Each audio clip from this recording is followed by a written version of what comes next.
안녕하십니까. 오세아니아 위클리 이번 주 순서 시작합니다. 2월 6일은 뉴질랜드의 국경일인 와이탕이 데이로 뉴질랜드 건국 문서로 간주되는 와이탕이 조약이 서명된 날입니다. 와이탕이 조약은 1840년 2월 6일 영국 정부와 마오리 대표관에 서명됐으나 영어와 마오리어 사이에 해석의 차이를 놓고 많은 논란이 있었습니다. 크리스 힙킨스 총리는 와이탕이 데이를 앞두고 어제 국민당의 크리스토퍼 럭슨 지도자를 비롯해 각 정당의 정치인들과 와이탕이 기념식에 참석했습니다. 액트당의 데이비드 세이모어는 마오리어 연설을 통해 자신은 사람들을 분리하는 데 동의하지 않는다고 말했습니다. 국민당 지도자 크리스토퍼 럭슨은 와이탕이 조약에 서명한 사람들은 보다 안정되고 번영하는 국가를 향해 나아가려고 노력하고 있다며 와이탕이 조약이 불완전하지만 궁극적으로 고무적인 문서라고 말했습니다.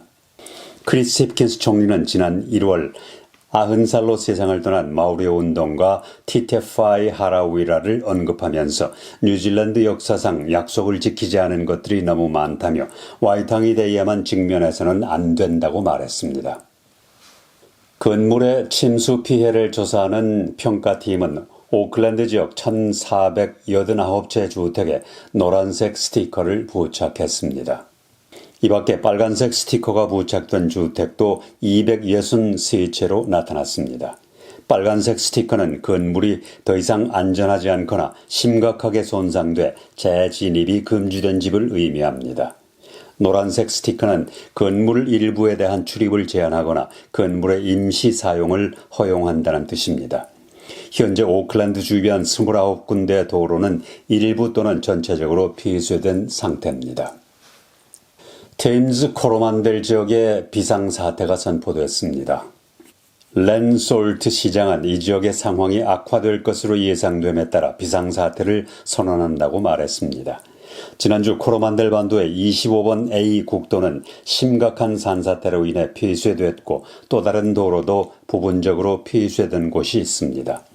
솔트 시장은 이렇게 비상사태를 선포한 이유는 추가 산사태의 가능성이 있는 새로운 상황이 전개되고 있기 때문이라고 말했습니다. 솔트 시장은 테임스 코로만델 주변에 위험 요소가 많기 때문에 꼭 필요한 경우가 아니면 주변을 여행하는 것을 자제해달라고 말했습니다. 서부 오클랜드 일부 지역 주민들은 물 사용을 줄이지 않으면 물이 고갈될 위험이 있다는 경고를 받았습니다. 지난 주말 티티랑이, 코니니, 오라티아, 글렌 이든 일부 지역의 주민들에게 이번 폭우로 수도망이 여전히 취약한 상태이기 때문에 물 사용을 줄이도록 경고했습니다. 이번 경고는 폭우가 몰아친 후 며칠 동안 오클랜드 서부의 많은 가정에서 물 공급이 끊겼고 식수 공급을 위해 비상급수선을 이용해야 했습니다.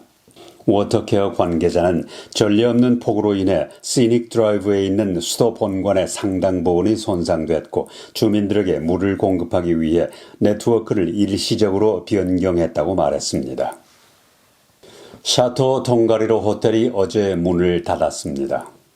tongariro 국립공원에 위치한 샤토 tongariro 호텔은 지난 2020년 4월에 만료된 30년 임대 갱신 문제를 놓고 국토보존부와 협의 중이었습니다. 그러나 최근 지진평가에 따르면 시간이 지남에 따라 지반이 이동하고 있고 일부 호텔 인프라가 더 이상 지금의 안전 기준을 충족하지 못하는 것으로 나타났습니다.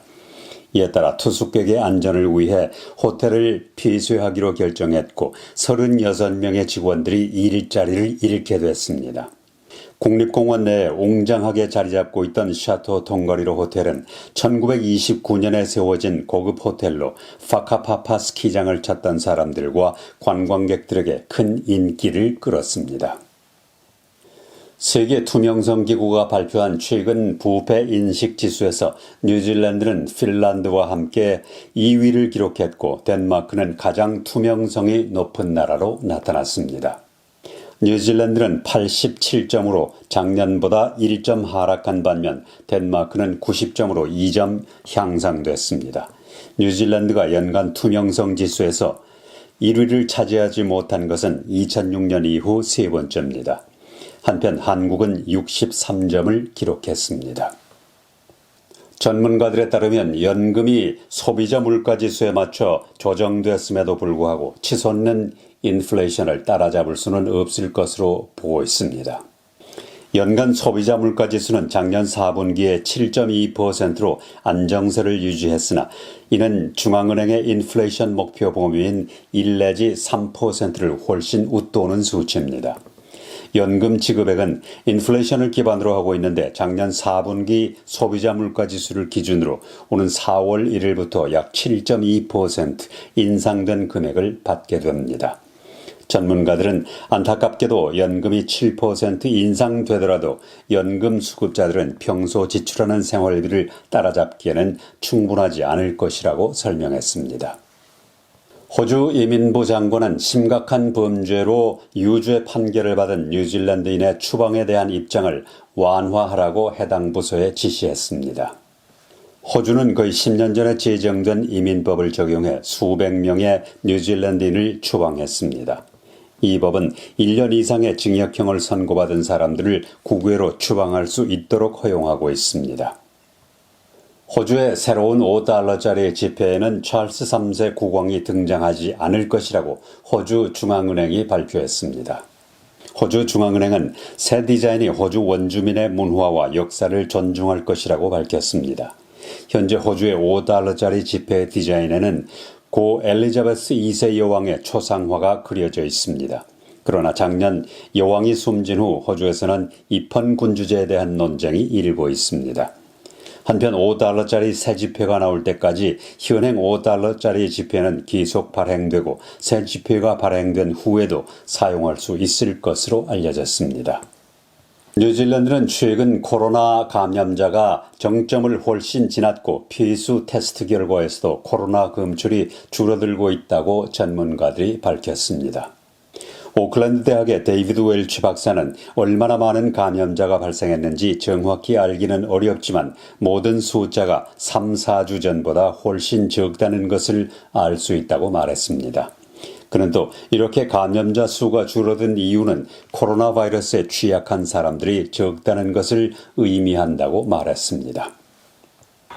2023년 여자 월드컵 공동 개최국인 호주와 뉴질랜드는 FIFA의 사우디아라비아 관광청이 공식 후원사로 지명될 것이라는 보도에 대해 긴급히 해명을 요청했습니다.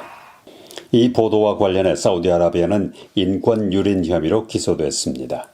풋볼 오스트레일리아와 뉴질랜드 풋볼은 이 문제에 대해서 상의하지 않았고 매우 실망스럽다고 말했습니다. 이에 대해 국제 앰네스티는 스포츠의 조잡한 장난이라고 불렀습니다. 여자 월드컵은 7월 20일부터 8월 20일까지 호주와 뉴질랜드 여러 도시에서 열리는데 주최 측은 기록적인 20억 명의 시청자들이 토너먼트를 관람할 수 있을 것으로 믿고 있습니다. 저희 해피월드 TV의 프로그램은 유튜브 해피월드 코리안 TV나 구독을 누르시고 시청하실 수 있습니다. 오세아니아 위클리 이번 주 순서를 마칩니다. 감사합니다.